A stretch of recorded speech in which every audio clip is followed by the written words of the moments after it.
Check 1, 2.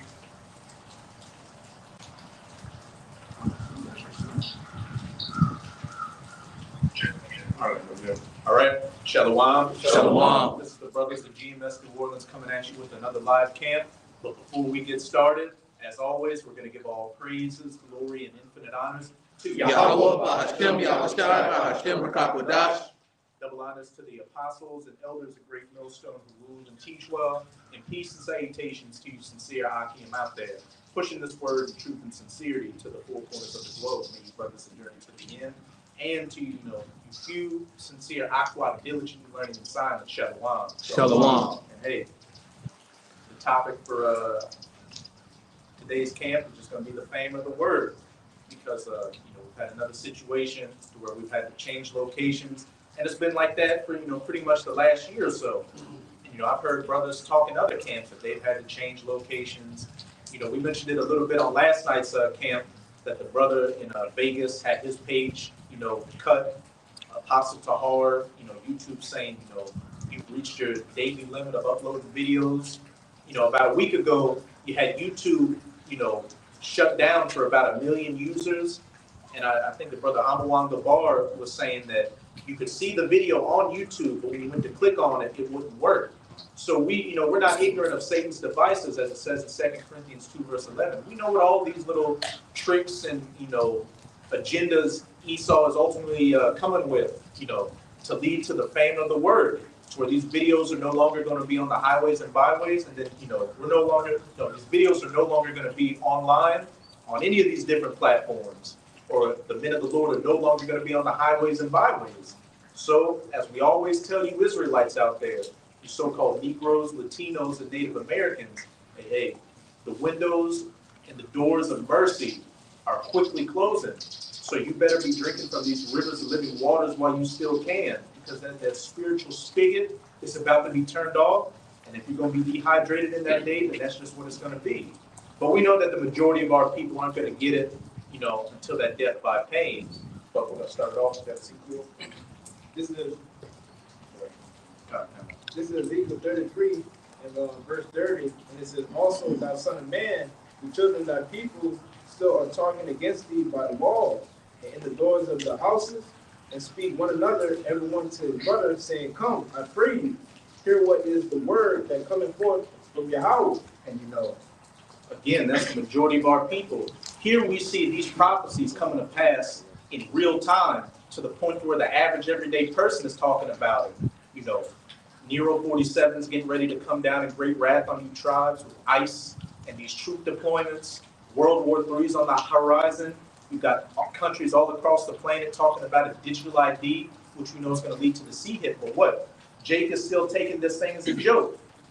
Brothers still say, people come on the comment board saying, oh, the Latinos aren't the Northern Kingdom. Oh, the name is Yahusha, or all that stuff, saying heathens can be saved. So, hey, that's just what it is. And, I saw another video the elder brother Ariana in the Dallas camp did on going into how, vengeance is of the Lord, but still F these people. Hey, we're coming into the times where those that didn't take heed of this word are going to die horrific deaths. And you brothers and sisters are going to see it. So, hey, don't feel bad for these people at all, because this word has been preached to them to the four corners of the earth through the unicorn and that internet. So there's going to be no cloak for their maliciousness when that judgment, finally opens up in full. Keep going on.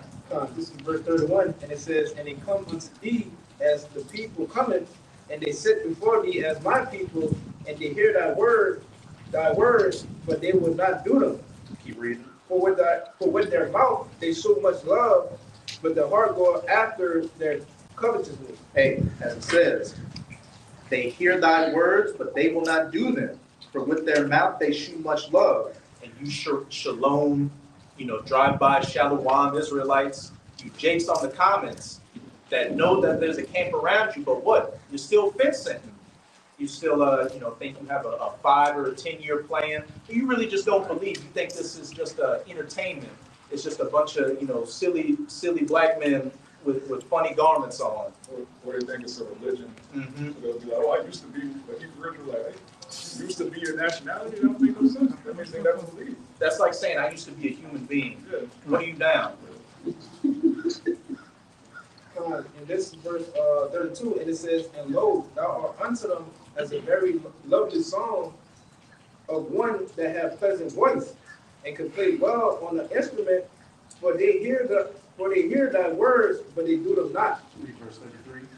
Verse 33, and when this cometh to pass, lo, it will come, then shall they know that a prophet hath been among them. Point blank period. And when this cometh to pass, these prophecies, these great judgments of Jacob's trouble, and as it said, and lo, they will come, which, as we can clearly see, they're coming to pass as we speak.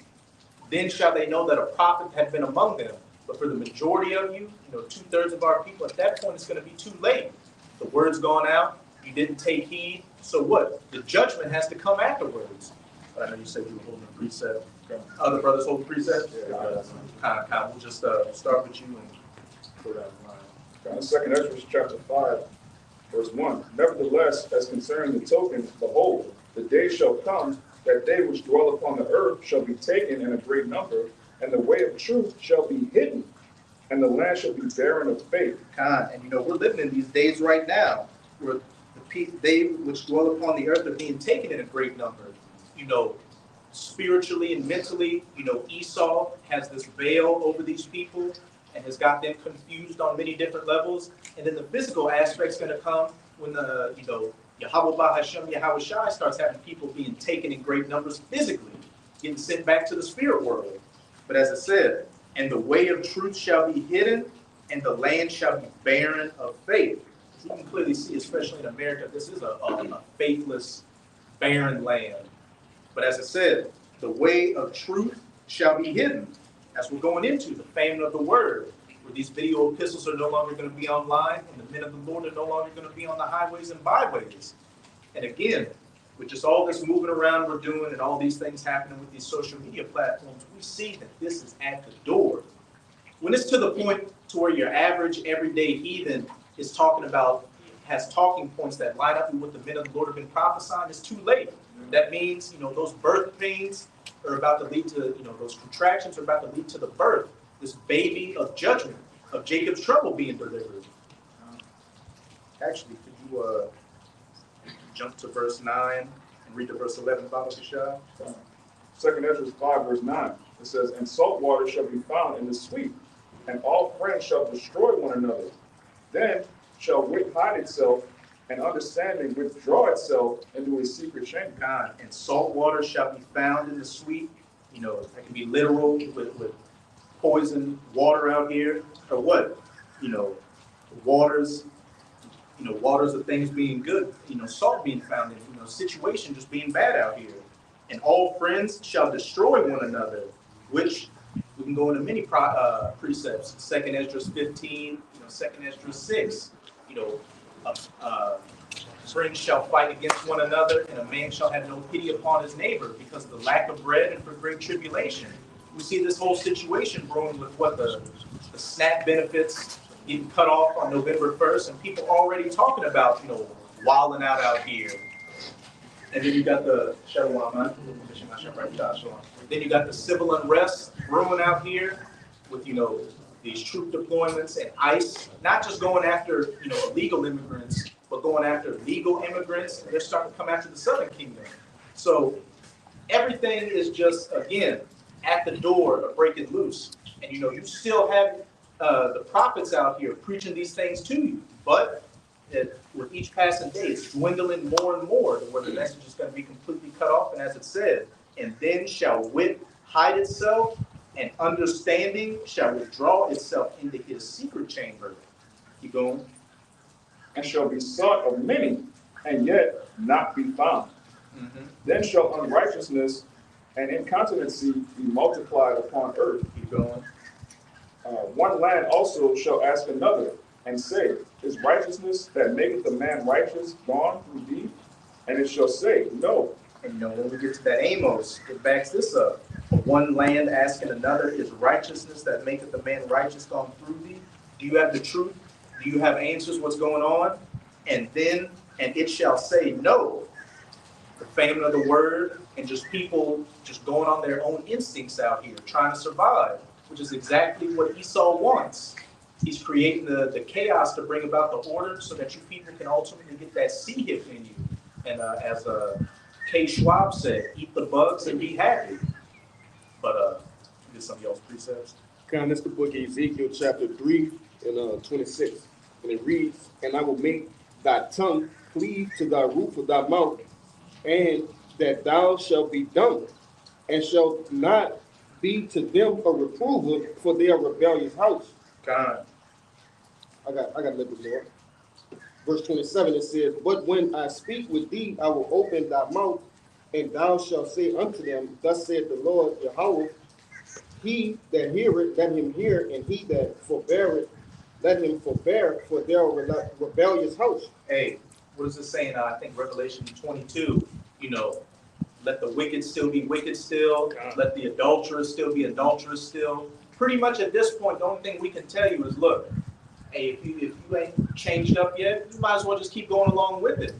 Now, of course, as long as the prophets are still out, there's still a chance of repentance. But as we can see, our people are stiff-necked and hard-headed, and as I said, a rebellious house. So for the majority of you, we're just preaching to the wind, literally. But as it said in verse 26, and I will make thy tongue to cleave to the roof of thy mouth, that thou shalt be dumb, and shalt not be to them a reprover, for they are a rebellious house. The Lord is going to have it to where what? Spiritually, our tongue's going to cleave to the roof of our mouths, and we're not going to be preaching this word. Because you got to think about it. The men of the Lord are going to be on the run during Jacob's trouble too. So do you think brothers are going to be running around, having the garment on? It's like, hey, what's Revelation 13 and 16 mean? Oh, say, brother, give me the Strongs. That's not how it's going to happen. Which, can somebody give me a Jeremiah 3, start about verse 15 real quick? There will, anything's possible with the Lord, and there's some that are going to come in at the last moment. So you shouldn't be, putting all your bets on that. Sitting on your leads. The men of the Lord will come across some people during Jacob's trouble, and the Spirit will be on them, to give them the word. But for the majority of you people, the only message we're going to have for you is, as it says in 15. I had it backwards. Jeremiah 15. You can start at verse 1.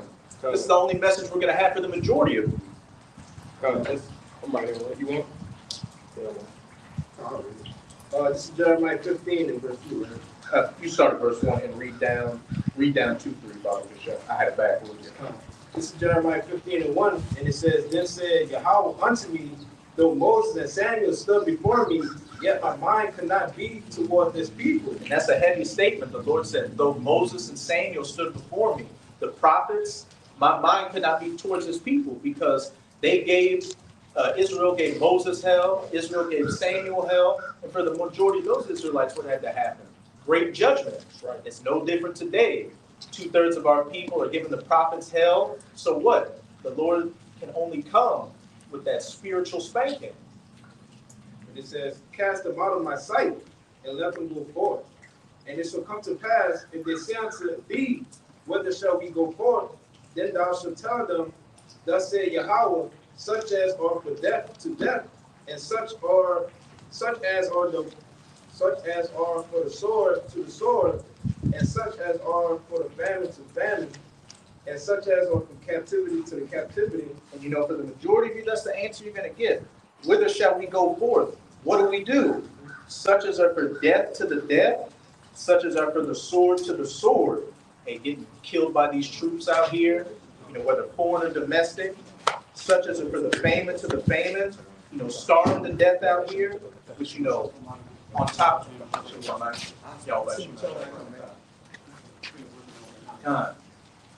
of these, the looming threat of these government benefits getting cut off, you got people talking about how the U.S. farm industry is in a state of chaos right now. And then, of course, the elites are going to manipulate the supply chain to create artificial famines out here. So a lot of people are going to starve to death. And and such as are for the captivity, to the captivity, getting sent to these detention centers out here, like what? Alligator Alcatraz, the Cornhusker Clink up in Nebraska, the literal Alcatraz. They're sprouting up detention centers all across the country to send you Israelites there. They constantly have like job applications, come work at this plant, come work at this.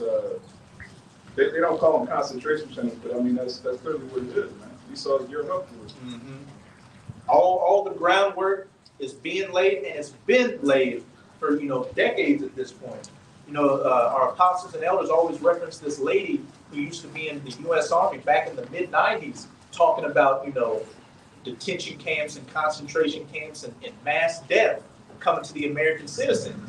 And I think they said in that video she did, she was saying the motto of the NWO is going to be no mercy. And that's Yahweh Bahashem Yahweh speaking through the left hand. His sword, as David said in Psalm 17, verse 13, the wicked. So that's going to be no mercy. Yahweh Bahashem Yahweh is going to be bringing to you Israelites. Read verse 3. Now this is verse 3.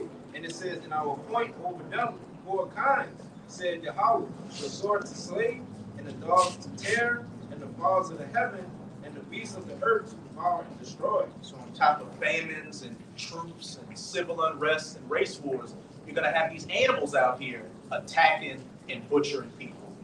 This is the nastiness of the scriptures, which we try to warn our people about. But for the majority of you, this is just something you're going to lean against the wall and listen to and think it's just for entertainment.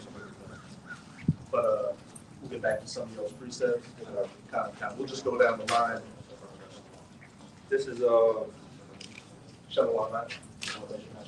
this is the book of Psalm, chapter 145 and 18. It says, the Lord Yahweh is nigh unto all them that call upon him, to all that call upon him in truth. He will fulfill the desire of them that fear him. He also will hear their cry and will save them. The Lord preserveth all them that love him, but all the wicked will be destroyed. You can break it down. You're just backing up the brother, pretty much the Lord has it, set up, to the people that's sitting here, doing his work, that's calling out to him, the Lord is going to protect.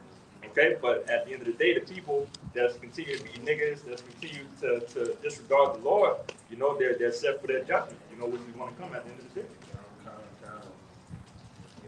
Yes, the book of Isaiah 55, verse 6, it says, seek ye the Lord while he may be found, call ye upon him while he is near.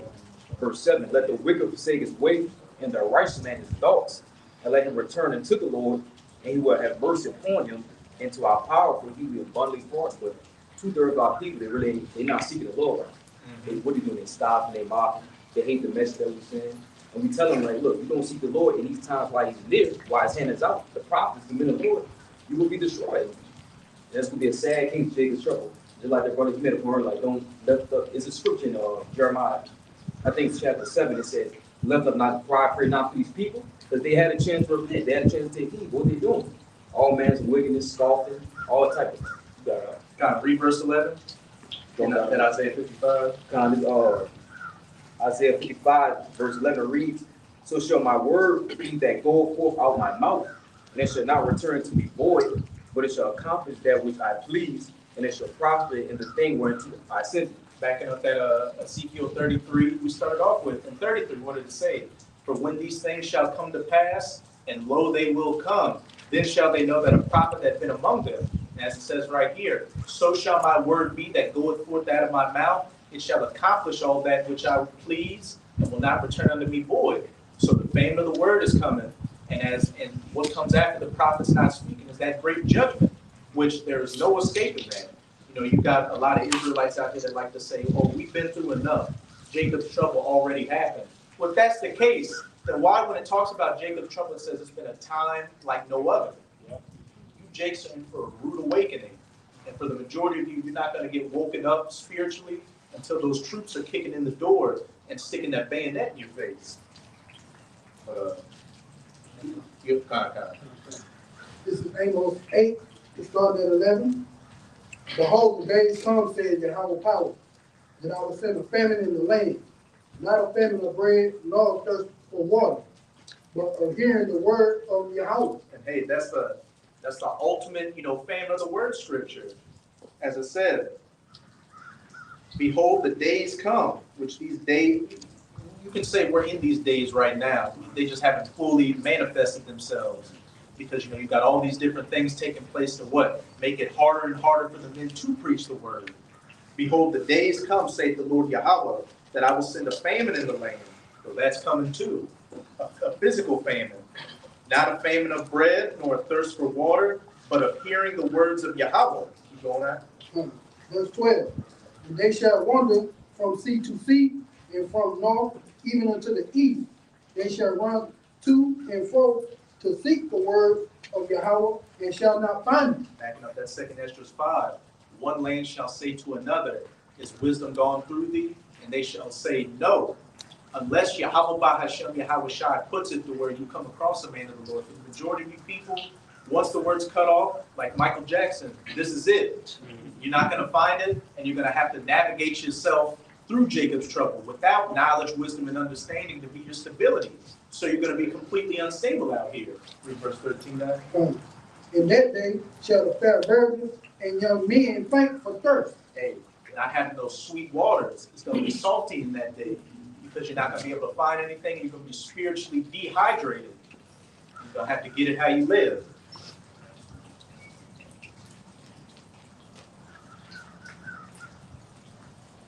We'll come back to that one.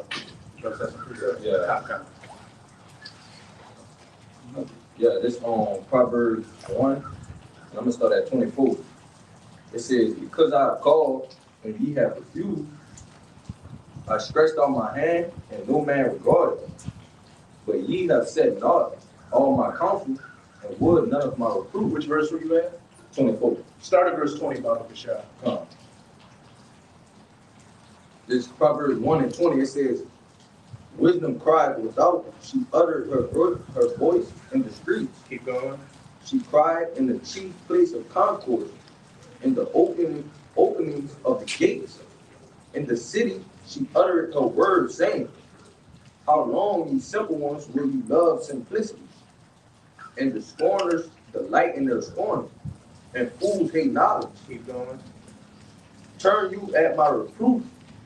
Behold, I will pour out my spirit unto you. I will make known my words unto you. Which is what Yahweh Bahashem Yahweh Shai is doing by what? Having his mouthpiece out here.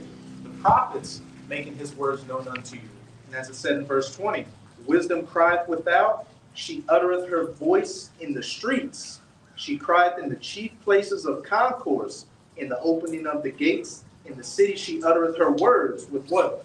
The brothers out in the, the agora, these major places of concourse in these cities, which, we were at, downtown before that New Year's situation happened. But, you got brothers in the highways and hedges as well, out in the wilderness, out in places that are less populated, preaching this word. So there's really no excuse for you Israelites out here that say, oh, I didn't hear the word. What am I going to do? And, as we mentioned last night, with your Kendrick Lamars, your Kodak Blacks, these major, Jake celebrities that our people look up to, even they mention, the Hebrew Israelites. So this word has really gone out. So there's really no cloak for your maliciousness. That's why the judgment is going to be that horrific. Because as it says in, I think it's Luke chapter 9, he that knew my word shall be beaten with many. Oh, you got it? Get it. It's St. Luke chapter 12, verse 47. It says, I'm going to read in the KJV and in the NLT. It says, and that servant which knew his Lord's will and prepared not himself, neither did according to his will, shall be beaten with many stripes. And that's straight to the point. Whether you put your hand to the plow or you've heard this word, you know the will of the Lord. As it said in that Proverbs, 1 and 20 to 23, the Lord made his voice known unto you in the chief places of concourse and his wisdom crying within the streets. So, with that being the case, you're going to get beaten with many stripes. In the NLT, it says, a servant who knows what his master wants, but isn't prepared and doesn't carry out those instructions will be severely punished. Will be severely punished, point blank period. And as it says in 2 Ezra chapter 9, then shall they know it after death by pain. Death by pain to the nerve endings. You know, and it says in Isaiah 2 that I will put their strong delusions on them and their fears. So the very things you fear of going out by, that's more than likely how Yahweh Bahashem, Yahweh Shah is going to take you out. You're afraid a pack of dogs ripping you to pieces, probably going to get torn to pieces by a pack of dogs. You know, you're afraid of drowning, you're going to be on the run, you're going to have a bunch of troops or whatever behind you. The only thing in front of you is some deep-ass water. So you're going to have to make some hard decisions. But, Yeah, this back in that Proverbs chapter 1, verse 24, it says, because I have called and ye have refused, I have stretched out my hand and no man regarded. But ye have said not all my counsel and would none of my reproof. you can break it down too. I will also laugh at your calamity. I will mock when your fear comes. Okay, because that's what those people are doing now. They're not listening to the Lord's words when he's preaching to his prophets. Okay, so when those things is happening to him in Jacob's trouble, he gonna laugh as they laughing now. I'm gonna jump down to 28. It says, then shall they call upon me, but I will not answer. They shall seek me early, but they shall not find me. Okay, because that's when they're gonna decide to try to find out where the prophet's at. But by that time it's too late. What you got? You know, going back to that Jeremiah 15, whither shall we go? To the sword, to the famine, to the famine, to the death. That's going to be the only answer, you know, the majority you were going to receive when these things come to pass. You were holding one. Good. All right, this is Sirach, chapter 5, verse 7. Make no tarry to turn to the Lord, and put not off from day to day. For suddenly shall the wrath of the Lord come forth, and thou security, thou shalt be destroyed and perish in the day of vengeance. You can break it down. Yeah, so basically, seeing the times we're in, man, we in the end time, where all hell can break loose. If you want to be covered, ain't no put it up, man. You know, especially, man, while, hey, man, this truth is still being pushed out. You got to keep taking heed, you know, hearken. If not, they will be destroyed while all hell breaks loose. Straight to the point. I was just going back and For the precept real quick. This is Ecclesiastes 12:1. It says, remember now thy creator in the days of thy youth, while the evil days come not, nor the years draw nigh, when thou shalt say, I have no pleasure in them. And we know we're basically surpassing that time where basically we're entering into the evil times, man. Okay? And the people have a chance. They have an opportunity to come back to the Lord. Okay? You know what I'm saying? Because what do people do? They wait until the last minute to come and serve the Lord in the first place. Right? They wait till they're sick, right? Until they're bedridden, or when they're in dire distress. But the Lord's not going to answer them this time, man. He's not going to do what he did before for the nation of Israel, man. He's only seeking the elect of the nation of Israel. All right? Somebody give me Luke chapter 14. You can start at verse 16 and read down to about verse 24. Just to back what those brothers are saying. Because, you know, the doors of mercy are still open. So, you know, put not off day to day to, you know, come to the Lord. Because, you know, this spiritual supper, you know, this feast is being prepared as we're about to get in this parable that Yahushua gave. So, you know, freely eat. Because once the food's gone, hey, the party's over. Said from 16 to 24, right? This the book of St. Luke, chapter 14, and verse 16. And it reads, then said he unto him, a certain man, it's in red letters, a certain man made a great supper and bade many. Yahweh Bahashem, Yahweh Shai. Have this great supper being made right now. You know, the other brother Yakinan says all the time, you know, this is like a spiritual buffet. You know, we feed brothers, and then brothers that come in, it's their job to feed the men that come in after them. But what we're constantly doing is feeding this spiritual bread and this spiritual water, which is Yahweh Shai, as he said in John, unto the people. And Yahweh Shai's message is what? Well, Yahweh Bahashem Yahweh Shai's message is what? Repentance. Come back unto me. Because, you know, there's no other way you're going to be getting out of this thing but through me. Audio's good? Yeah, we good. Verse 17, and it reads, and sent his servant at supper time to say unto them that were bidden, Come, for all things are now ready. Hey, it's ready right now. You know, some brothers are putting up their 3 videos a week. Some brothers are putting up 7 videos a week. Some brothers are putting up 3 videos a day, 7 days a week. So this word is constantly, somebody's gonna have to get that Psalms 19. This word is constantly going out, you know. We'll just get that Psalms 19. We start at verse 1. Real quick, just to back up the table, this Psalms 23 and 5. It says, Thou preparest a table before me in the presence of my enemies. Thou anointest my head with oil, my cup runneth over. And that's a beautiful precept. Thou preparest a table before me in the presence of my enemies. Going to Isaiah 19, this is this altar in the midst of Egypt that those that are crying and sighing unto Yahweh Bahashem Yahweh Shai are, you know, preaching from. And as it also said, God, it's all good. As it said, thou preparest the table before me in the presence of mine enemies. You know, what do you make upon an altar? A sacrifice. And our bodies are these sacrifices upon these altars, upon these tables, in the midst of our enemies, chain them down. Thou anointest my head with oil, which is this knowledge, wisdom, and understanding. My cup runneth over. So this cup is running over. Again, brothers are doing videos. We're doing our camp right now. Brothers are going to be doing videos an hour from now, 20 hours from now, all throughout the day at all times. So there's no excuse. The supper is open, and it's a free supper too. It's a all-you-can-eat buffet, and you don't have to pay $20.99 to get in. You don't have to pay $2,000. Bring us $1,200. Oh wait. Oh yeah. I want that thousand. You just didn't hear me. Kyle, you can jump to that Psalms 19 and get back to that Luke. In Psalms 19 and 1, it says, The heavens declare the glory of the Most High, and the firmament showeth his handiwork. You know, these satellites, the unicorn, out in the second heavens, low orbit space, beaming these internet signals from one end of the earth to the other, showing the works of Yahweh Bahashem Yahweh Shai through his men. It says, Day unto day uttereth speech, and night unto night showeth knowledge. So day and night, every hour of the day, this word is going out. This cup filled with oil is running over. You got so much oil running over through the walk, you slip on it. That's how much oil is going out. Yeah, brothers, be in London, going live early in the day. It's the afternoon over there. You wake up, hey, brothers already live. You got some brothers that, wake up at 3 in the morning. They got work in a couple of hours, but the spirit's just on. It's like, man, I just got to do a lesson. Like, it's no excuses.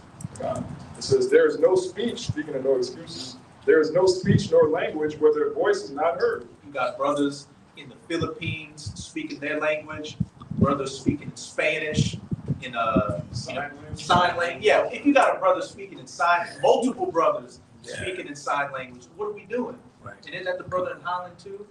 So it's sign language in Dutch. What? You didn't take no excuse. It says, their line is gone out through all the earth, their words to the end of the world. In them hath he set a tabernacle for the sun. And when you're on the internet, what are you? Online. You're online. Their line has gone out through the earth, through the unicorn, through this worldwide web, this web or this net, like the fishermen, to catch, the elect of. And definitely read that verse 5, as it said, and their words unto the end of the world, in them hath he set a tabernacle for the sun. This knowledge, the knowledge of Yahweh Bahashem Yahweh Shai. Which is as a bridegroom coming out of his chamber, and rejoiceth as a strong man to run a race. Hey, going back to that parable, Yahweh Shai, we know he is that bridegroom gathering together what? The virgins with those lamps filled with oil, who are what? Waiting for the marriage, or what? The supper, as we're going into with this parable. And best believe those that are hearing the word, when they get that invitation to the supper, they're coming to it. But as it says in this parable, as it's going to go into, there are those that have made excuses, as the brother brought out, tarrying to turn to the Lord day by day. Kind of, you got it, then we'll get back to that, Luke. So it's Romans chapter 10, verse 18. But I say, have they not heard? Question mark. Yes, verily, their sound went into all the earth, and their words unto the ends of the world. Hey, have they not heard? Their sound has gone unto the ends of the earth, and their word. I know you were holding one. It's Proverbs 22:3. It says, a prudent man foreseeth the evil and hideth himself, but the simple pass on and are punished. Because the shot you brought out in that Proverbs 1. How long the simple ones love simplicity? And then Kabal, you brought out the Sirach 5:7. Yeah, because in your security, you're going to be destroyed. For what? Being simple. Because the word of the Lord, is going throughout the earth. Nobody want to take heed. You got it. And it said, what a prudent man foreseeth the evil and hideth himself. Mm-hmm. That goes into what? The supper, being invited to the supper. I'm not going to deal with the things of the world, but what? I'm going to go into the safety of this house and enjoy this supper. You know, eating off the spiritual words of Yahweh Bahashem, Yahweh Shai, being nourished therewith. Kind of back in St. Luke, chapter 14. I'm going to read 17 again. And it reads, it says, and sent his servant at supper time to say to them that were bidden, come, for all things are now ready. Mm-hmm. And they all with one consent began to move so I can make excuse. The first said unto him, I have brought a piece of ground, and I must needs go and see it. I pray thee, have me excused. Yeah, I got to pick up an extra shift on Saturday because I just bought this one-bedroom studio apartment that I need to pay the rent on. Keep going on. Verse 19, and it reads, it says, and another said, I have brought 5 yoke of oxen, and I go to prove them. I pray thee, have me excused. Yeah, I just bought that G-Wagon. I just bought that Land Rover. I got to pay this car note, so I got to pick up some extra shifts. And then, when you do come to camp, you say, oh, this isn't a camp car. I'm leaving that at that. I'm going to come do a work after I make 30 bucks. Verse 20, and it reads, here's the hot button issue right here.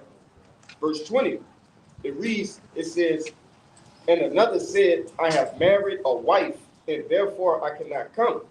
Hey, I have married a wife, and I cannot come. Jake putting all his energy into the woman. The woman, the kids can't make it to camp because you gotta take them out on Saturday because the woman's begging you for your time. You popping the woman on a Friday night, so I'm unclean. Knowing that camp's the next day, just excuse after excuse after excuse. Verse 21. So that servant came and shewed his Lord these things. Then the master of the house, being angry, said to his servant, go out quickly into the streets and lanes of the city, and bring in hither the poor and the maimed, and the halt and the blind. And the servant said, Lord, it is done as thou hast commanded, and yet there is room. Keep going. And the Lord said unto his servant, go out into the highways and hedges, and compel them to come in, that my house may be filled. So as I said, so the servant came and shewed his Lord these things, and the master of the house, being angry, said to his servant, go out quickly into the streets and the lanes of the city, and bring hither the poor and the maimed and the halt and the blind. Jake out here that just spiritually messed up. And the servant said, Lord, it is done as thou hast commanded, and yet there is room. What does it also say in the scriptures? The harvest is plenty, but the laborers are few. Hey, there's a lot of work to still be done out here. As Apostle Tahar says, there should be a camp on every street corner in America. But as you can see, it's always ever been a few good men preaching the word. Verse 23, and the Lord said unto his servant, go out into the highways and hedges, and the highways and byways, the chief places of concourse, even the hedges, the places that are less populated, and compel them to come in, that my house may be filled. I'll just read verse 24. For I say unto you, that none of those men which were bidden shall taste of my supper. And that is not where you want to be, to have heard this word. And a brother can also give me that parable of the talents. To have heard this word and had the opportunity to preach it, but what? You just didn't take heed and you put it to the side. You thought you had I got plenty of time. They're talking about a digital ID, but it's not to see him. The prices are still somewhat cheap. No, you may not even, you got to think about it like this. You may not even make it to Jacob's trouble with that mindset. Your Jacob's trouble might be the next day when the Lord comes upon you as a thief in the night, and that job or that woman or whatever you're neglecting the Lord for. You're driving to go deal to it, you get in a wreck, and you go right up before the Heavenly Father. That's not the end you want to have. But I know some brothers probably hold some precepts too. Kind of, who get some of y'all's brothers' precepts that go that parable. Real quick, this is the book of Ephesians. You can break it down too. Ephesians 5 and 15. It says, "See then that you walk circumspectly, not as fools, but as wise, redeeming the time, because the days are evil. All right, wherefore be ye not unwise, but understanding what the will of the Lord is." So, redeeming the time. And I got the word here in online etymology, Strong's G 1805. It says to make wise and sacred use of every opportunity for doing good, so that the zeal and well doing are, as it were, the purchase money by which we make the time of our own. It's like make the time our own. Okay, but again, we have this opportunity to do it right the first time. So we shouldn't have any type of excuses, letting a woman get in the way, letting money get in the way. When we know that this is the opportunity of a lifetime, that's only going to come on. And when you say once, you got to put the emphasis on once. Yeah. This is a once in an eternity lifetime, not just this lifetime, but for the rest of eternity. Because Abaratazai, brothers and myself, you sincere brothers that are doing the word are of that elect number. But whoever that number is, once they're signed, sealed, and delivered, that's going to be your testimony for the rest of eternity. There's going to be no do-overs. Like you say, this is the very last lifetime you're going to have to prophesy against the heathen. The heathen in the kingdom are going to be in total subjection. So this is the last time that we're going to be the underdogs. We're going to have to warn our people. We're not going to have to warn nobody in the kingdom of heaven. We're not going to worry about nothing, man. So this is the final chance to do it.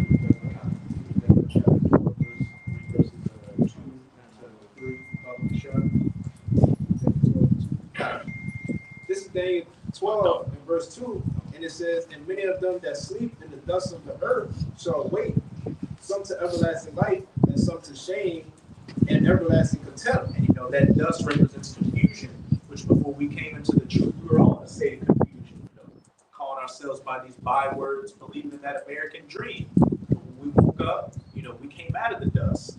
And as it says, and many of them that sleep in the dust of the earth shall awake, some to everlasting life. Those that were bidden to the supper and came to the supper and became, guests at the supper to enjoy that food. Ultimately being of that elect number and being in the kingdom with that eternal memorial of righteousness. And then some to shame and everlasting contempt. So just as the elect are going to have that eternal memorial in the kingdom, those that, feigned the hand at the word, didn't spend this grace period to take heed to the word, your reputation the rest of the kingdom is going to be somebody who gave up, somebody who put this world, who put Esau before the Lord. Yeah, you're going to be good, you're going to be good in the kingdom, you're going to be at peace and everything. But when you see the elect and, the reputation that they're going to have, that's going to make you think in your mind, well, and especially if you were around the men of the Lord, if you knew of the word, how much more is that going to sting? And that's just, as it said, everlasting contempt. And I think I speak for all the brothers here. I'm trying my damn hardest to get that everlasting, righteous memorial and not that everlasting contempt. Because I don't know bros understand how long eternity is. Try to think about when eternity ends. Exactly. Yeah, it's crazy because, everything you experience in this world, whether it's heartache, depression, or whatever you're going through, at the same time, it was all eventually get over it. not gonna eventually in the kingdom just be like, okay, I'm part of 144,000 now. No, that's it. All right, you're still gonna be good. You're still gonna be Israelite. You're still gonna be rich or whatever. But as a man, you want to be like that to the top. Especially average, top con, above average. Yeah. I would say we'll be above average. We'll be just average Jake. We'll be above. No Jake man, Israelite man, Negro, Latino, or Native American has ever been satisfied with average. And all these brothers here had aspirations in their lives, and whatever they wanted to put their heart into, Jake wanted to be the top of his field in. So now with this truth, to be the top king, the real master of the universe, put your heart towards it.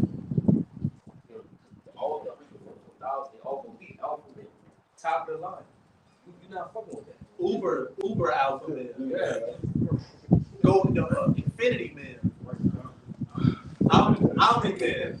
Exactly. All man. I can get a quick one for God, you got it. This is the book of Sirach, chapter 44. One of my favorite chapters. It says, let me get to the point. Sirach 44 and 7. It says, all these were honored in their generations and were the glory of their times. There be of them that have left the name behind them, that their praises might be reported. And some there be which have no memorial, who are perished, as though they have never been, and are become as though they had never been born, and their children after them. Right? So what side do you want to be on? All right, do you want to be on that side of waking up into contempt, everlasting shame, or do you want to be of those men who did it right and get the bask in the glory and serve with the Lord? But a little bit more, it says, but these were merciful men whose righteousness has not been forgotten. With their seed shall continually remain a good inheritance, and their children are within the covenant. Their seed standeth fast, and their children for their sakes. Their seed shall remain forever, and their glory shall not be blotted out. I know you haven't gotten that far in there, so it's going to be a little spoiler since we brought up that show Invincible. There's a scene where the character Omni-Man is telling his son, thank Mark, because, Mark, if you watch the show, you got these characters called the Viltrumites, which are the Israelites. They're like they're supermen, a race of supermen that go out conquering planets. And Omni-Man was sent to Earth to take over Earth. But then he had a son who's got the same powers, but he's lived amongst the humans. So he got, compassion for the humans. So, Omni-Man was trying to convince him, look, we live for thousands of years. He's like, the older we get, the slower we age. And he told him, in 500 years, what are you going to have that you care about? Everything's going to be dust. Right. You got to have that mindset in the kingdom. And I know you got to have that mindset right now. And I know you've been going heavily into that Matthew 19. When Peter asked Yahushua, what shall we get for forsaking everything now?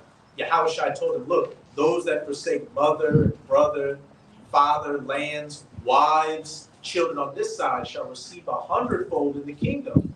So whatever your desires have been, what is 100-fold of that? You can't even comprehend what that is. And another one, I believe it's in 1 John, when it said, when he shall appear, we shall be like him. God, you might have to get that one real quick. That's one of my favorites. And somebody get that Zechariah. It's in Zechariah 13 where it says the house of David shall be. You know which one I want to.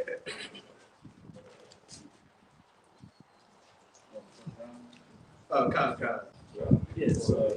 This is 1 John chapter 3, and I'll start at the top. Behold, what manner of love the Father hath bestowed on us, that we should be called the sons of the Most High. Therefore, the world knoweth us not, because it knoweth him not. And hey, that's a very exclusive club to be of the elect on this side, where the majority of our people are going to get cut off, and they're not going to take heed to it. It says, beloved, now are we the sons of the Most High, and it does not yet appear what we shall be. But we know that when he shall appear, we shall be like him, for we shall see him as he is. It does not yet appear what we shall be. Brothers are 5'8", 5'9", 5'3". Brothers Bolden, brothers, got health ailments. We just look like feeble men. Then on top of that, the reputation we have is, niggers, spics, tom-toes, the worst of society. But within that, Yahweh Bahashem Yahweh Shai has his chosen men. As it says in 1 Corinthians, I made the foolish things of the world to confound the wise. These feeble forms with the mighty spirits in them to confound this world. And then when Yahweh Shai comes, that's when the body is going to catch up to the spirit. When we get those new spiritual bodies, and we shall appear as he is. I was just going to say, and as it says in Romans, being joint heirs with him. I was going to say, that's the spirit that Apostle Paul wrote that, because his appearance was contemptible. He was people read his letters and thought he was like a giant man, but he was just a regular Jake, man. Same with us. Get it real quick. This is the book of Romans, chapter 8. I'm going to start at 16. It says, Start at verse 1.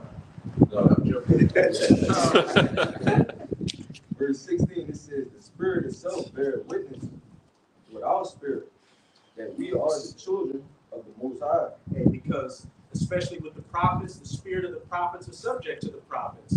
What the prophets did in old times, prophesying both against many kingdoms, of great evils and wars and pestilences, we're here doing the exact same thing. The Spirit bears witness who the prophets are, and just Israel in general. The characteristics that our people had, whether righteous or wicked, bearing witness who they are.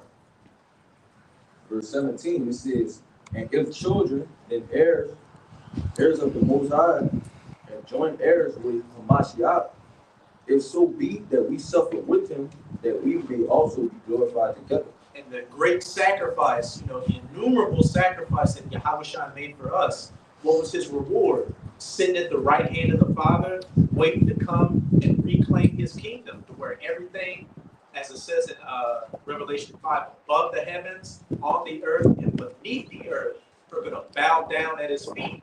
So if we're going to be joint heirs to him, that means existence is going to bow down to our feet as well. Keep reading that. Read verse 18, and then you got yours. In verse 18, it says, for I reckon that the suffering of this present time are not worthy to be compared with the glory which shall be revealed in us. Straight to the point. For I reckon that the sufferings of this present time are not worthy to be compared with the glory that shall be revealed in us. Back in that John, and he shall appear, and we shall be like him. And what you got brothers 20s, 30s, 40s, and in the grand scheme of things, several decades of being alive is nothing compared to an eternity of peace and dominion and rulership. So with this little time we have to make our calling and election sure, hey, make the most of it, because this is the last opportunity to do so. And going back to that Daniel chapter 12, you want to wake up to that everlasting praise and honor, and not to that everlasting contempt. Before you get yours, can you read that verse, that next verse in that Daniel? This is Daniel 12:3, and it says, and they that be wise shall shine as bright as the brightness of the firmament, and they that turn many to righteousness as the stars forever and ever. And you shall shine and be bright like the stars of heaven forever and ever, having that glow, that eternal glory about you. I often think about that dream that brother had a couple of years ago, where it was the kingdom of heaven, and he said he was just flying in the dream, and he flew, he was flying, and you had all the other Israelites, in the kingdom, and one of them said, that's one of them, and he said as he was flying over them, all of them bowed. Like, just imagine a wave of people just bowing and lowering their head as you fly over them. That's the glory that awaits the 144,000. But to get that glory, you have to do the work. And as it just said in that Romans 8, whatever little baby shit you're going through right now, flush it down the toilet, because we've got eternal glory waiting for us. Kind of. You alluded to this a few times. I just wanted to read it. This is the book of Sirach, chapter 18, verse 9. The number of a man's days at most are 100 years. As a drop of water unto the sea, and a gravel stone in comparison of the sand, so are 1,000 years to the days of eternity. So 1,000 years is nothing, like a drop of a pebble in the sea to eternity. Like, just for a second, think about eternity. Like, just think, man, living for eternity. But so that means, like, you know, if we're at that number, we're gonna be looking back 6 million years from now, being like, man, you remember when you had those braids in your beard? You remember when the brother did this? You know, the brother liked to eat 2 salmon plates. He was bugged out. It was a salmon plate, so it came with a piece. But you know, it takes a great deal of faith to even think about eternity. That's how we know these other camps ain't got it, man. The biggest, what was this, the Sakari, they said they're gonna die in the kingdom, we're not really gonna live. They had some nigga on the comment board that was like, yeah, I always knew eternity wasn't real, man. You would just get bored. Like, what the? How you gonna get bored in the kingdom? Like, showing you, the Lord set up these different camps to just attract reprobates, man. That's not a gonna nigga get bored in mindset. the kingdom of heaven. Not gonna have an iPhone. You remember that one? Yeah, lights out. Yeah. I think his lights might actually be out right now. Might be dead somewhere. Wait, hey, are we gonna have iPhones and laptops in the kingdom? Or that? Call up, brother. What you doing? Like, come on now. Oh, my battery's dead. Let me charge it. Or this. And whoever Jake that said this, you're an infamous Jake. You're gonna be one of those Daniel 12:2s that's gonna have that eternal memorial of contempt and shame, where you said, well, if the white man's in slavery, how are we gonna have jobs in the kingdom? Oh my God! We're gonna find you, all right? You're gonna be a brother's grandson. We're gonna find you. We're gonna clown you. That's how it is. Hey, you remember you said that? You don't remember? We gonna We ain't gonna get on him too hard, because you know Jake gonna have to live with that. Jake gonna have to eat that. You know, that's an example of you don't want to have that memorial going into the kingdom. Jake loves to grill, man. Jake loves to Yeah. That's part of our culture. It's our culture, yeah. That's who we are. We're gonna clown you, but then it's all love. That's Right. Yeah, some more thing. Yeah. This is the wisdom of Man's Solomon. about to bust over here. I see his feet shaking. This is the wisdom of Solomon 3:4, and it says, "For though they be punished in the sight of men, God, yet is there a hope full of immortality, and have been chastised and have been a little chastised, they shall greatly be rewarded. For the Most High proved them and found them worthy for Himself." You know, pretty much going into, you know, the men that's going and going through all these tribulations and chastisements. You know, it's a great reward behind that. You know what I'm saying? Because we all seeking for that immortality. You know, the righteous bodies. You know, the dominion over the kingdom and stuff like that. You know, we'll all get it. And it says, "As gold in the furnace, have you tried them and received them as a burnt offering? And in the time of their visitation, they shall shine and run to and fro like sparks among the stubble. And they shall judge the nation and have dominion over the people, and their lords shall reign forever." You know, this is, If I could say, running like sparks through the stubble, running through these heathens, running through them and making them spontaneously combust because you're running so fast behind. As I said, rule over the heathen. We're about to have all these nations underneath our feet for the rest of eternity. Look at how much wealth Esau got just ruling over one nation. We're going to be ruling over the other 17 nations, getting free labor for 1,000 years off of them. So imagine that wealth. then, you know, from us just being in the captivity and seeing how we being ruled, you know, in the back of Jake's head, they always saying, man, if I was in your position, I would have did it way better. So we're going to do it 10 times better and with righteousness and 100-fold for eternity. Hey, to back you up on Jake doing it better, you know, all of us got microplastics in our brain the size of a spoon. This nigga got microplastics and everything in your testicles. You know, you got turtles getting herpes, and this is the man that's in control of the earth right now. So imagine when Jake in righteousness is in control of the earth. Man, they already want that right now. Mm-hmm. Now everybody look at Jake, they say, oh man, they the salt of the earth. You know what I'm saying? Without us, it just would be bland. It would be like some unseasoned chicken. Nobody would eat that shit.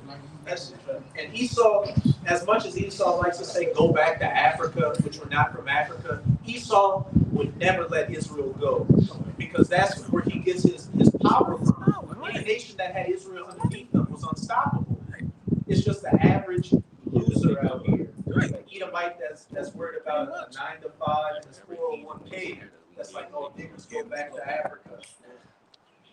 Who's gonna watch the NBA without Jay? The NFL without Jay? Boxing, MMA, music. Who's listening? He saw make music, man. That's beautiful you said that, because even BG, the real BG, he was saying, they were asking him, so, with AI, it's going to replace everything, right, with robots? And he was like, yeah, for manual labor and stuff like that, which is what you Edomites do. But he said, for sports, we're going to still have people do that. Even he was like, I don't want to see robots play sports. I want to see Jake play sports. Yeah, Jake running the Jake, giving aneurysms, concussions, and all of that. They need the love, man. But BG, even his daughter's got a Jake right now, so you just threw in your own kingdom. You saw. Yeah, the Rothschilds, his daughter too, with a damn rapper from the third world, man. From down here. Did they kill him? Did he had a He's still alive. Jay Electronica, he's still alive. Oh, okay. They take care of business. How you, the ruler of the planet and the people you oppressing is giving it to your daughter. That ain't gonna happen in the kingdom. Edomites aren't even gonna see Israelite women. That'll be the last thing you ever see. Yeah, your eyes will keep seeing butts. See an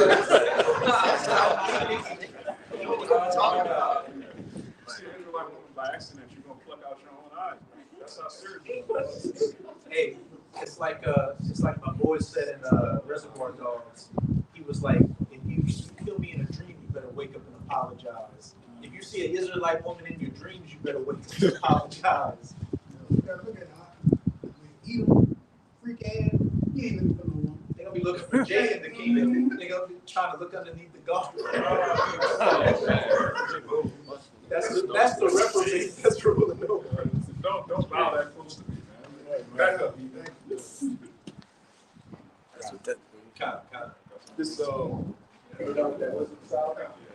The book of Sirach, chapter 10 and 30, and it reads, it says, the poor man is honored for his skill, and the rich man is honored for his riches. He that is honored in poverty, how much more in riches?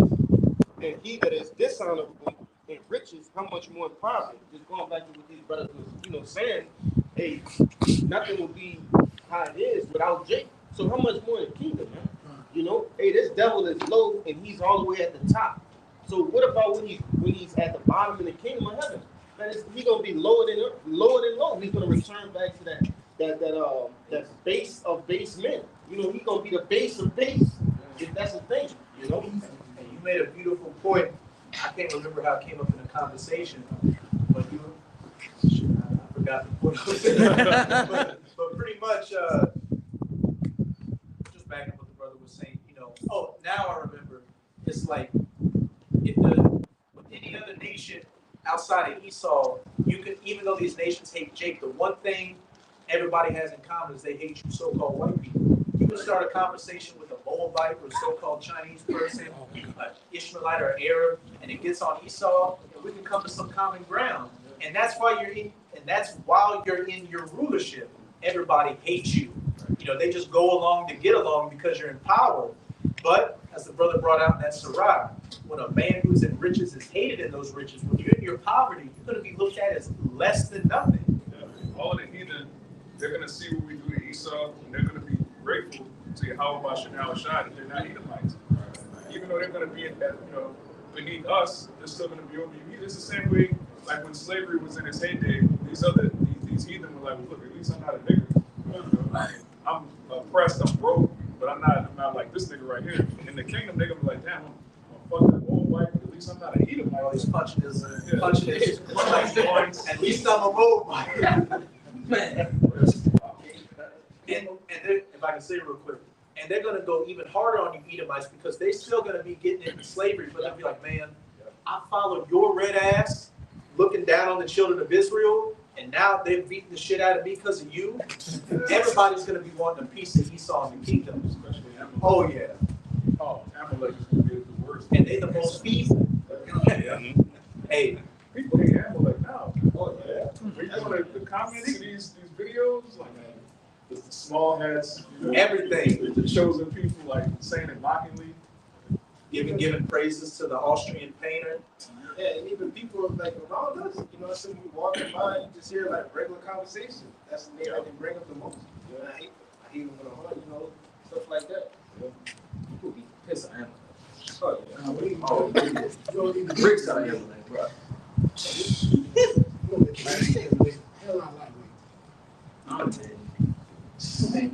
Man, hey, Amalek's a bad boy. Amalek's got that dog in him when he's going against women and children. So And dogs. So imagine, as we talked about before, the kingdom is going to be worse than Esau's worst nightmares because it's going to be a bunch of 14-foot jakes with big beards and afros, yoked out like the Hulk with spiritual powers And authority. and a Khan. That's the Edomite's worst nightmare. A strong Jake with a beard and authority. You can't tell him nothing. Because he really longs to, he longs for our souls. It's not enough for him to have all the wealth in the world. He wants to be able to tell Jake, do this, believe that. I'm trying to, you heard that one Edomite, vocab alone, he's obsessed with getting Jake to go back to Jesus. That's his whole, he's dedicated his whole life to try to get Jake to go back to plantation Christianity, which you dedicated your life to try to upset prophecy. You finished. You're a true enemy of the cross. Yeah. Right.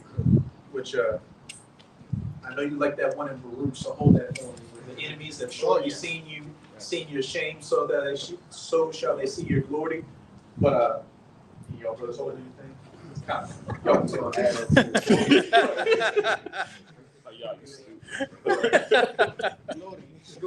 add I get excited. His Hispanic side coming out. Vocab when they're small to even make an Edomite 12-tribe chart. Yeah, I That's saw how that. crazy and delusional he is, I saw that shit. you know. It is, man. But he trying to be like Jake. He trying to be a rapper and all that. I'm trying to be a prophet, I guess. And I remember one time he was, and he's still trying to sneak in to be Israel. He said, yeah, my dad's a whatever, but he's like, my mom's Italian, so, I'm full of that ragu. No, you're not. Not at all. Nice try, Henry. You're full of that mayonnaise. You're full of that spoiled mayonnaise.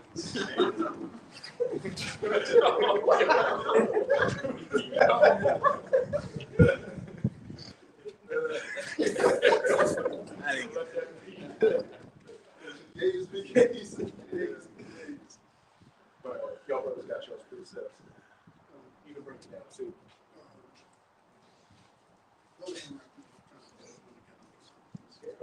No, I'm nervous. I'm trying to get it together. I'll grab this real quick, going into the brothers.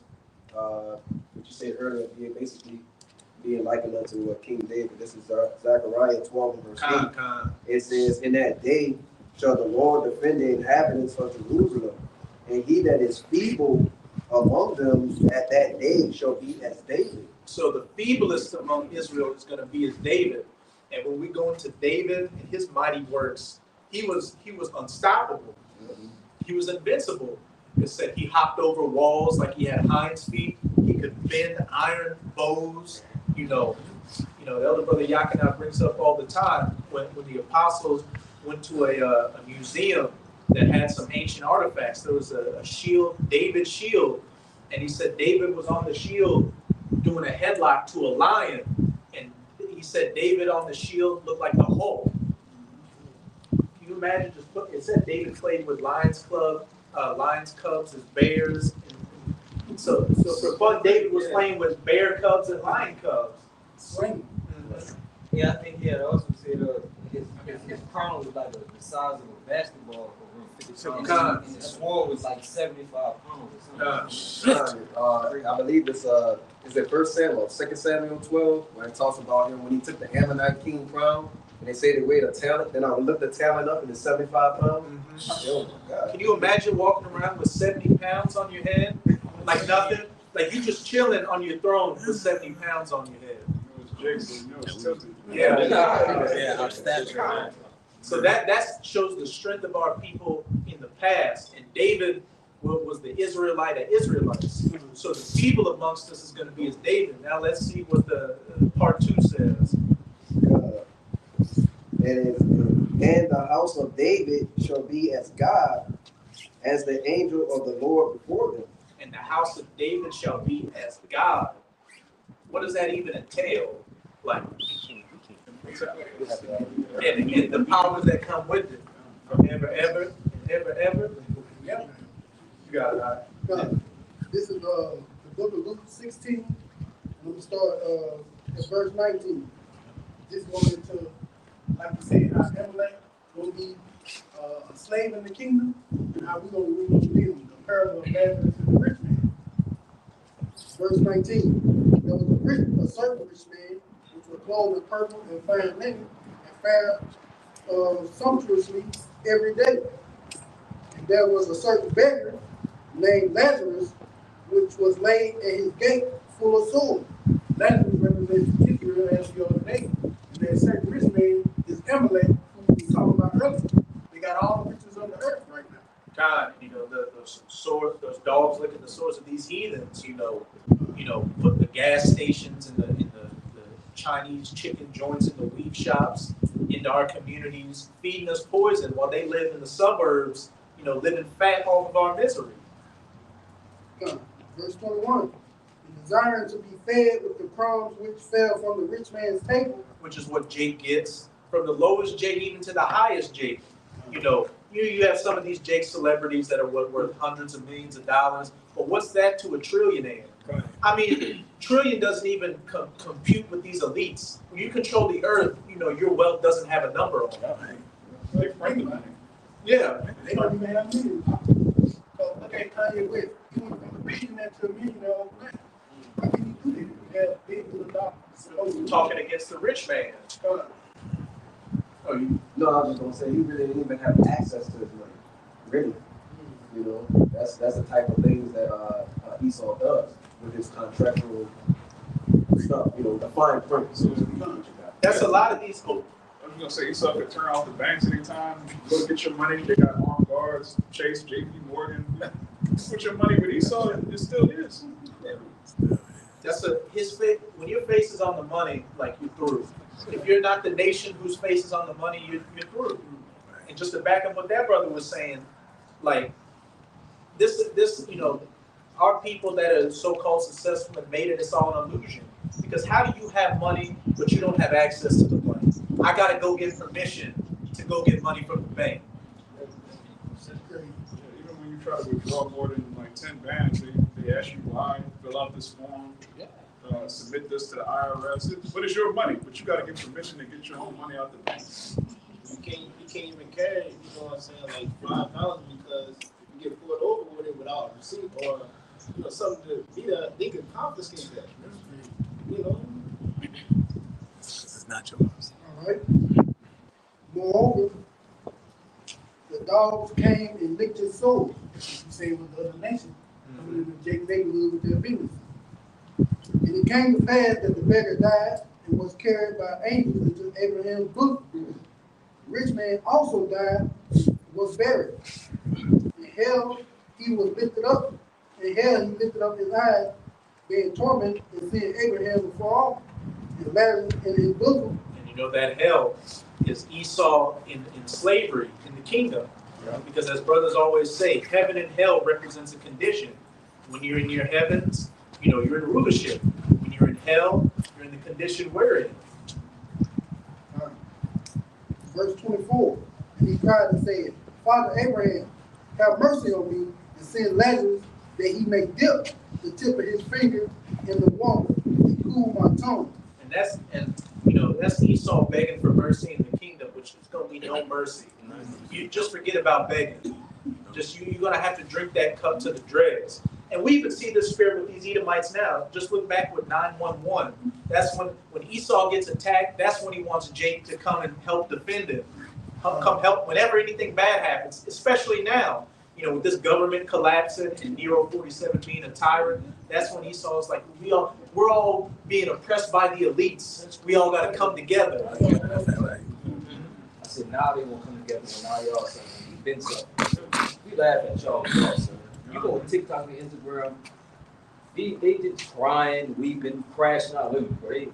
We love it. We love to see Jake's brushing his teeth in the morning listening to that laughing. Jake eating and drinking and laughing at them, and they just any old people. That big spit.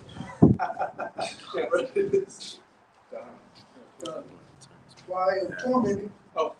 That was it. Oh, you keep reading down. For I am tormented in this flame. That flame is that very intense and cruel slavery that they're gonna go through. Double of what we got. And you see, and we still don't even know half of the stuff that Esau did to us in the past and is doing to us now. So in the kingdom, he's going to get double of what we got, which, he's going to wish to get the slavery that we got compared to what he's going to get. We still don't even know we're eating. We find out every other day that there's something else in the food. The devil's got a lot to pay for. Honestly, what I think? I pray this isn't the case, but I bring it up all the time. I feel like he makes these Bibles out of pork paper. I wouldn't be surprised when you find that. Wow, the way you think on it. Yeah, That's true. I never thought of it. This devil has soap made out of swine. Yeah. Toothpaste as well. Toothpaste, The bristles of the toothbrush. Yeah. God damn. He's obsessed with swine. Vegan brush. Yeah, go back to the toothbrush. You gotta get a vegan brush and you finish. Me and Captain Jake actually vegan brush. Oh, man. Alright, verse 25. But Abraham said, Son, remember that thou in thy lifetime receivest thy good things. Hey, you had your time to rule. You had the fatness of the earth, the dew of heaven. And I gotta say, Esau had a good run. You were ruling as the Greeks. You had the Roman Empire. And for the last 500 years or so, you've been kicking everybody's ass. Having more than, the majority of people on this planet could ever hope for. So, what do you got to complain about? Hey, as we always say, to you Edomites, you so-called white people out here, hey, max out your credit cards, do as much blow, go do a backflip out of an airplane with a parachute full of balloons or something. Whatever you got in your mind, go do it. Because once we get our hands on you, hey, if you breathe funny, you're going to get put down. All right. And likewise, that is evil thing. Us in our captivity, and Jake, one thing that can be said is Jake drank that cup. Jake took that shot and, with a straight face. Straight talk about Like Denzel Washington in that movie Glory when he was getting whipped. He had a straight face and that tear was just coming down. But now he is confident and thou art tormented. And us in our heavens and you in your hell. And besides all this, between us and you, there is a great gulf fixed, so that they which will pass from hence to you cannot, neither can they pass to us that would come from them, from thence. You can stop there.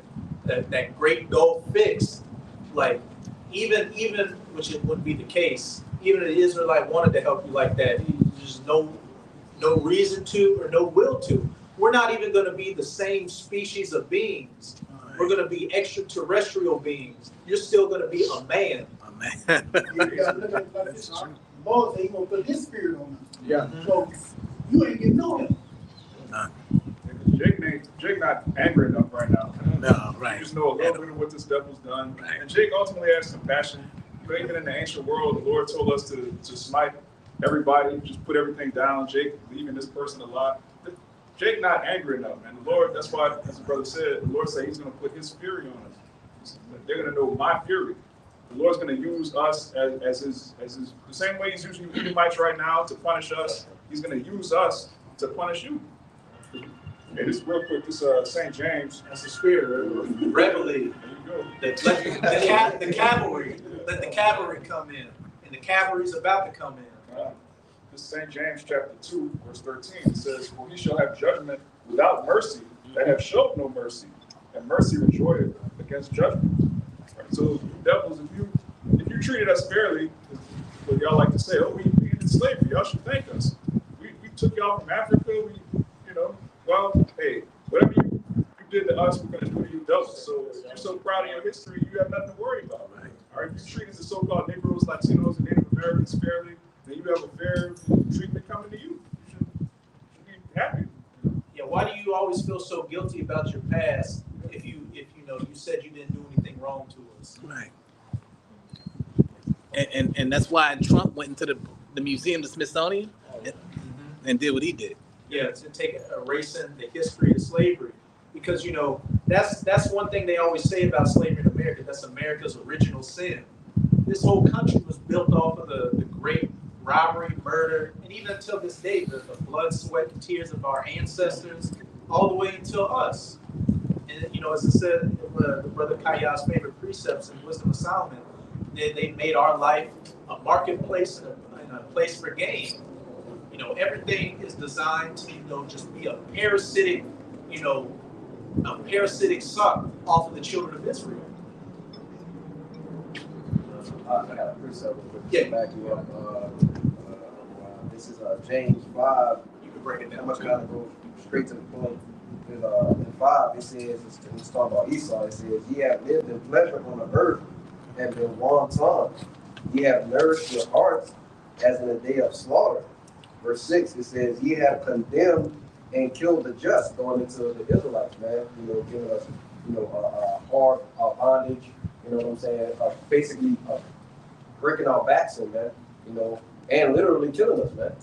And then the rest of the scripture says, "And he doeth not resist you." Man, we ain't even did you nothing. You know what I'm saying? But you still act us. You won't let us basically have any peace, man. So the Lord's gonna have to bring that peace. All right? It reminds me of what Charleston White said in that video a couple of weeks ago. He's like, everybody hates the so-called white man. The only best friend you got is the nigga in America, and you treat him like shit. I'm still holding that for root, but they got something a little bit lower if you want to grab it. Kind of. We'll go to that Baruch. You got that 2 Thessalonians? Read that real quick. We'll go back. This book of 2 Thessalonians 1, verse 6. "Seeing it is a righteous thing with Yahweh to recompense tribulation to them that trouble you." Backing up what the brother brought out in James. Seeing it as a righteous thing, it's a good thing, a great thing with the Most High to recompense tribulation to them that trouble you. So it's a righteous thing for the Lord to, Yahushua to come back, take you Edomites down, set up his elect, and us ruling over you. That's just and fair. It says in the law, what, an eye for eye, a tooth for a tooth. So all this, only somebody that knew that they screwed over people should say everybody should come together and let's forgive and forget. Right. That's something a guilty man would say that doesn't want to receive his recompense. Right. Well, your recompense is exactly what you're going to receive. And as we've been saying, it's going to be double. And as it says in Lamentation, you're going to drink that cup. It's going to be passed down to you. And you're going to drink it to the dregs. Like some old English, you're going to drink that scuttle at the bottom. You're going to have to, take it to the head.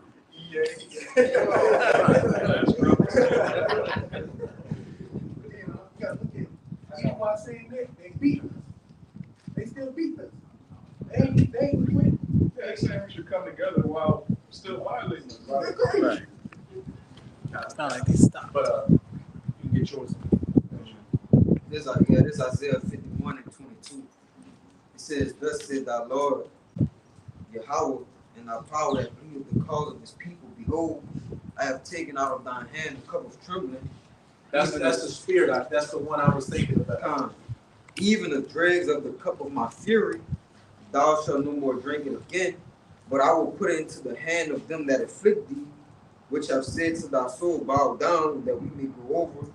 And thou hast laid thy body as the ground and as the street to them that went over." You got it. Yeah, so basically, like the brother said, they're going to drink the dregs of the cup, the same cup they gave us. All right, but we're going to reward them double. All right, so they're going to get and like you said, we don't know everything that's been done, all the wicked and the evil that this devil has done. We only know a small portion. All right, so they're gonna get that 100% times 2. You got it. Con. You're gonna get this treatment. I remember that movie, Birth of a Nation, where the Jake was trying to starve himself to death, so he wouldn't eat. So what they did is they took that cornmeal and made it a paste and broke Jake's teeth and stuck a funnel in his mouth and force fed him. And that's just what we know they did to our people. So imagine that times 2. But you're gonna drink that cup down to the dregs, and you're gonna get seconds. You're gonna do a cake stand with that cup. Come on, we got a whole bunch. And even when you choke him and it's coming out of the side, it's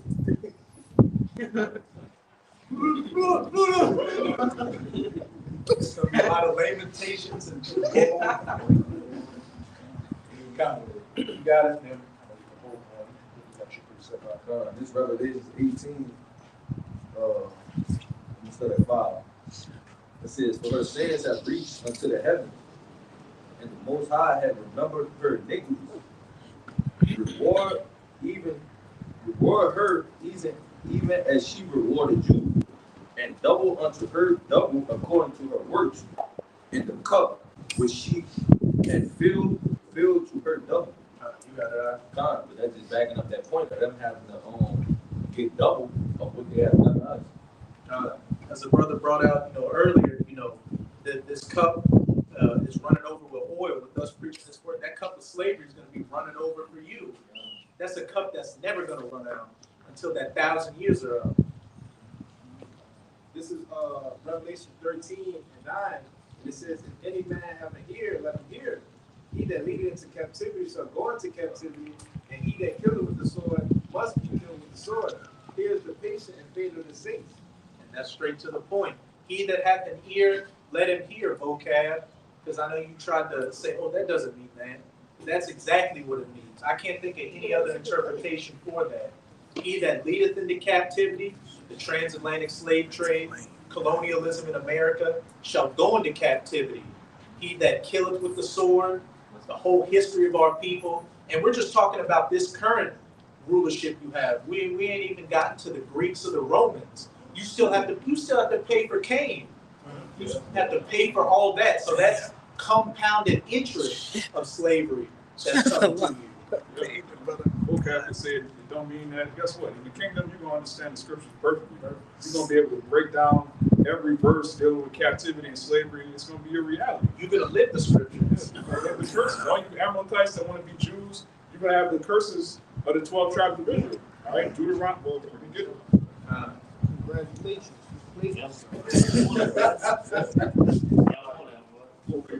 Isaiah 60. I'm in Isaiah 5. Isaiah 60. You can start verse 10. Yeah. There's a Deuteronomy 30, verse 7. "And the Lord thy power will put all these curses upon thy enemies, and on them that hate thee will persecute thee." Right. All of the curses of Deuteronomy 28 chapter, verse 15 to 68, that's going to be reality for you heathen, especially you Edomites. All right. You're going to have people over you, ruling over you, telling you what you can eat, what you can't eat.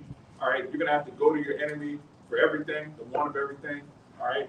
You're going to be a Jew. You're going to have the curses of the Israelites. All right. Now, you're not going to have the reward or the blessings, but you're going to know what it feels like to be under a divine curse. All right. It's going to last 1,000 years. God, backing up that book. What did he say to the rich man? Hey, you had your time to live, sumptuously. So, hey, when time's up, time's up. I don't want to say to you, we don't eat my camps. Everybody to make us do that. Just for our youth. I'm not even going to do that. I don't want any fun in the kingdom. Think about that. Just a bunch of Edomites. Like, look, we'll be coming out. All praises to whatever weirdo Molech they worship, man. No, that didn't me. You can do that on your plantation.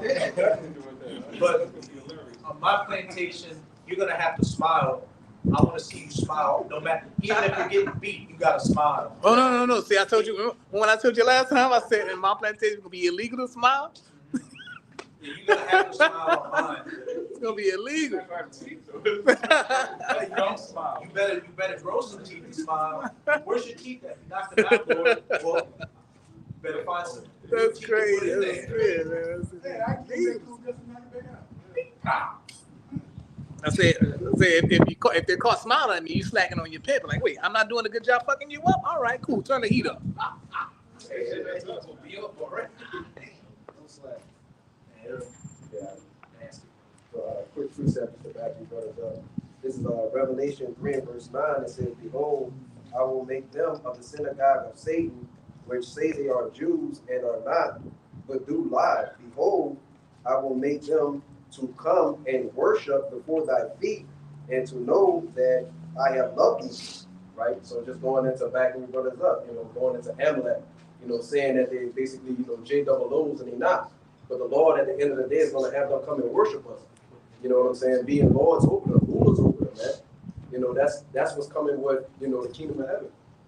Bring out that Isaiah to back him up. Where it said they shall come and bow down at thy feet. You can start at verse 10 and then read down to 16. It's Isaiah 60, and starting at 10, it says, and the sons of strangers shall build up thy walls, and their kings shall minister unto thee. For in my wrath I smote thee, but in my favor I had mercy on thee.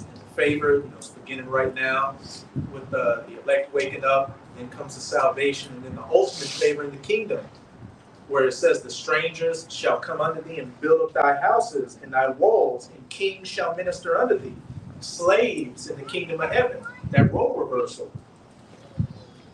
Verse 11, it says, therefore thy gates shall be open continually, they shall not be shut day nor night, that men may bring unto thee the forces of the Gentiles, and their kings may be brought. Our gates are going to be open to constantly get our tithes from you. The first fruits of everything you have, the forces of the Gentiles, your gold, your silver, your frankincense, your myrrh, your stones, everything, your son, daughters, all that, your other children for slavery. And it's all going to be like a vacuum being sucked into Jerusalem. Verse 12, it says, for the nation and kingdom that will not serve thee shall perish. Yea, those nations shall be utterly wasted. For the nation or kingdom that will not serve thee shall perish. Yeah, those nations shall be utterly wasted. Because not only will we be able to physically lay hands on you, but when you read in Zechariah 14, it says that the heathens that don't want to come up and worship on our high holy days, we can cause their lands not to rain. We're going to be able to cast angels on you to curse you, control the weather. Everything these elites do on the left-hand side with their technology, we're going to be able to do with spiritual powers. There's going to be no escape. And it's going to be done in righteousness. We're not going to ruin the earth like the devil. Verse 13, it says, the glory of Lebanon shall come unto thee, the fir tree, the pine tree, and the box together, to beautify the place of my sanctuary, and I will make that the place of my feet glorious. Keep going, and this is the point to back what the brother brought out in Revelation 3. Verse 14, it says, the sons also of them that afflicted thee shall come bending unto thee, and all they that despise thee shall bow themselves down at the soles of thy feet, and they shall call thee the city of the Lord, the Zion of the Holy One of Israel. As that brother brought out in Revelation 3, it says, those that say they are Jews and are not shall come bending down and worshiping at your feet. And as it says in this Isaiah 16:14, the sons also of them that afflicted thee, first and foremost with Esau, shall come bending unto thee, and all they that despise thee shall bow themselves down at the soles of thy feet, and they shall call thee the city of Yahweh, the Zion, the Holy One of Israel. And you don't want to accept or admit that we're Israelites now, well, that's going to be the first priority in the kingdom. reverencing us as the sons of God. Verse 15, whereas thou hast been forsaken and hated, so that no man went through thee, I will make thee an eternal excellency and a joy of many generations. Verse 16. Verse 16, thou shalt also suck the milk of the Gentiles and shalt suck the breast of the kings. Thou shalt know that I, the Lord, am thy Savior, and thou Redeemer, the Almighty One of Jacob. Kind of straight to the point. Yeah, You can break it down too. it's Jeremiah 49, 12. For thus says Yahweh, behold, they whose judgment was not to drink of the cup have assuredly drunken. And art thou he that shall altogether go unpunished? Question mark. Thou shalt not go unpunished, but thou shalt surely drink of it. And that's showing that Esau Edom will drink of that cup of affliction. There is no getting out of this cup. The Lord has already said you're going to drink of it. We know he's not a man that he should lie.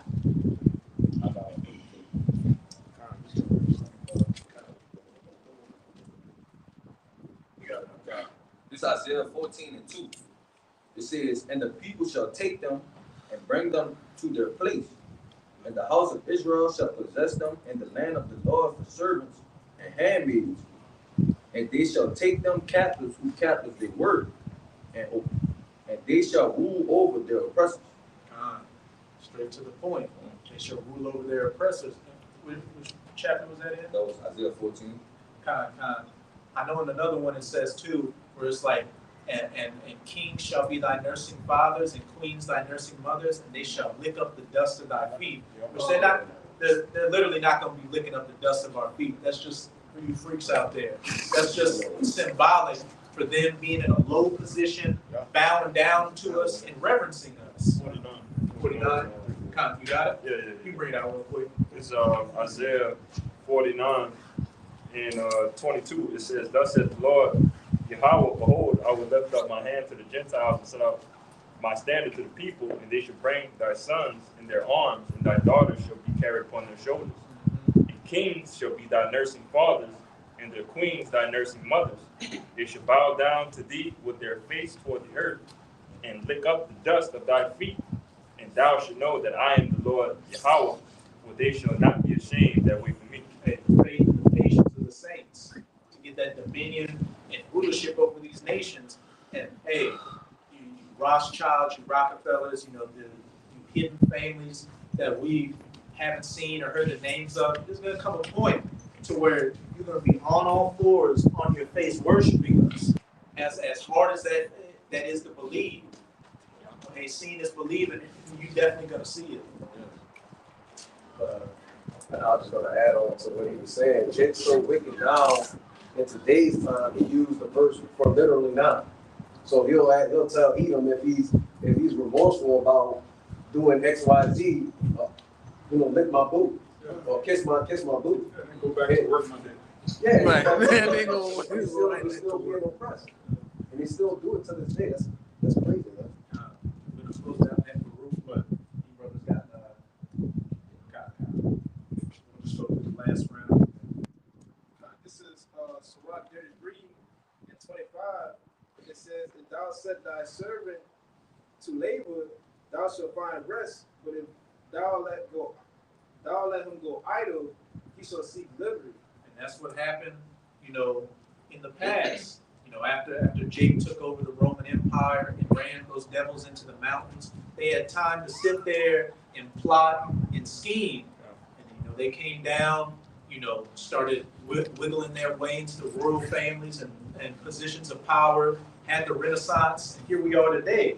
The first part said, if thou shalt put thy servant to work, thou shalt have rest.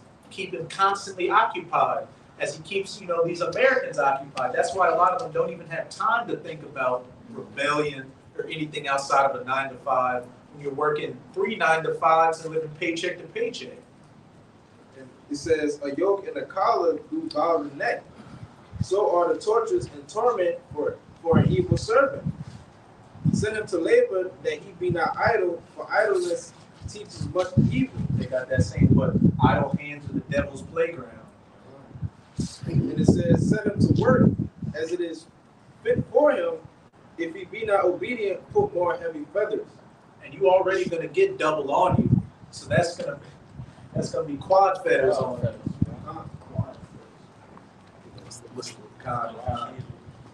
You're gonna have to be, this is me, you're gonna have to be doing that pickaxe breaking rocks, but you're gonna have those, you know how they used to put the ball and chain? You're gonna have them on your wrists, but you're gonna have to find a way to break rocks.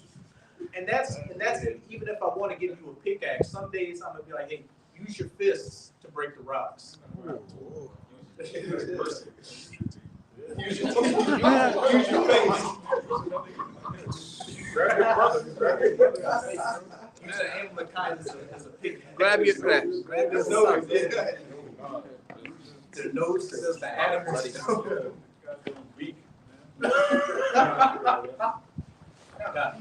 You have one year. Any other brothers got any precepts or kind?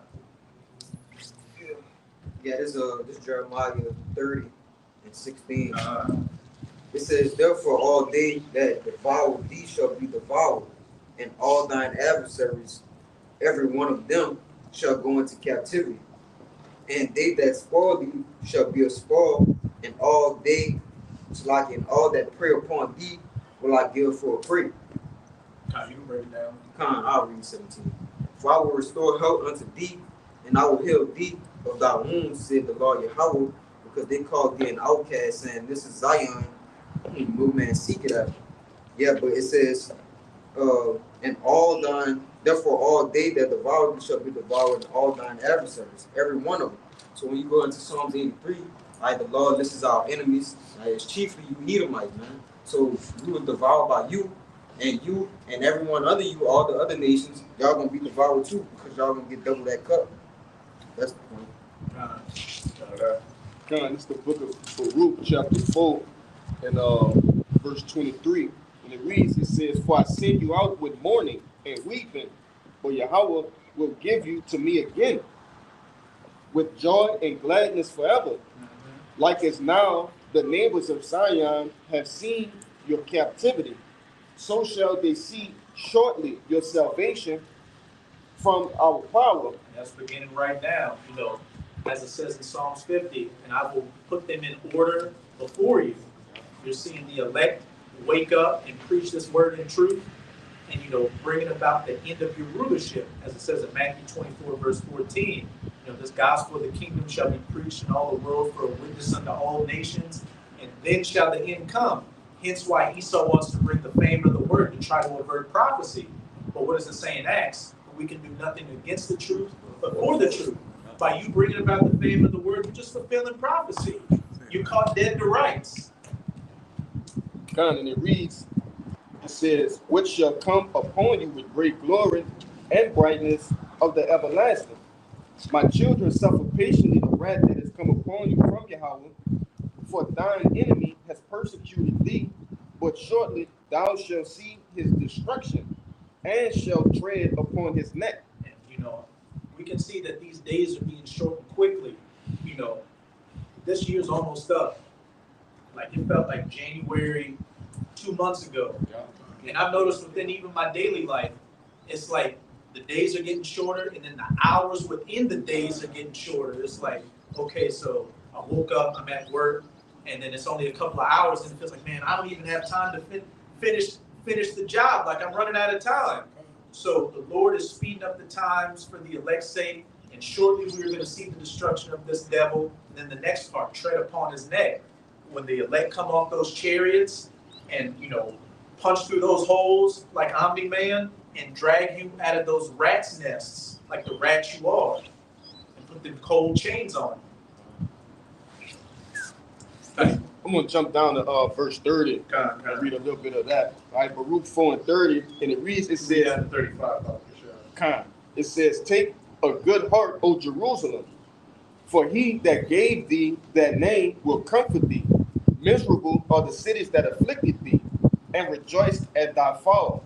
Miserable are the cities which thy children served, Miserable is she that receiveth thy sons. It's saying how miserable is America that received us, mistreated us, and, had joy over our downfall. Shortly, we're going to see your downfall. And as brothers have been saying, whenever we see you Edomites get on social media and cry and everything, that brightens my day more than anything.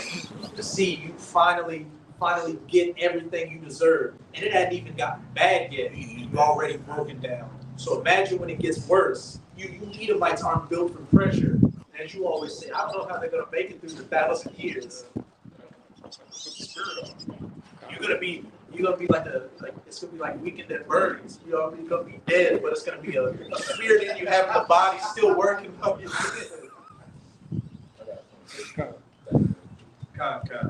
Verse 33 it says, for she rejoiced at thy ruin and was glad of thy fall, so shall she be grieved for her own desolation.